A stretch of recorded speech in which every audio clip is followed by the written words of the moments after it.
જૂનાગઢમાં રખડતા શ્વાનનો આતંક દિવસે ને દિવસે વધી રહ્યો છે, જેના કારણે લોકોમાં ભયનો માહોલ વ્યાપેલો જોવા મળ્યો છે.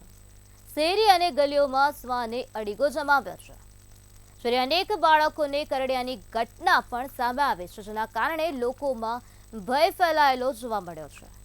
છેલ્લા 4 દિવસની વાત કરીએ તો છેલ્લા 4 દિવસમાં જૂનાગઢના અલગ અલગ વિસ્તારમાં શ્વાનના હુમલાથી 2 બાળાઓ ગંભીર રીતે ઘાયલ થઈ છે અને તેમની સારવાર અત્યારે ચાલી રહી છે.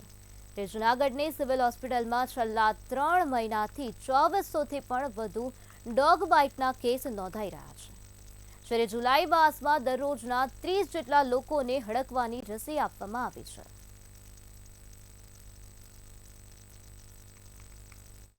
જોઈએ તો મે માસમાં અત્યાર સુધીમાં સૌથી વધુ કેસીસ જોવા મળેલ છે કે જેમને એન્ટી રેબીઝ વેક્સિન એટલે કે હડકવાની રસી આપવામાં આવેલ હોય.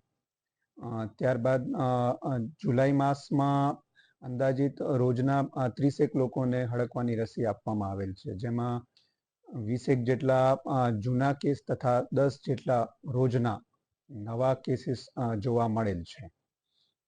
રોજ 4 થી 5 લોકોને સીરમ એટલે કે જે ગંભીર બાઇટના કિસ્સા હોય તેમાં આપવાની જરૂર હોય છે તે પણ આપવામાં આવેલ છે.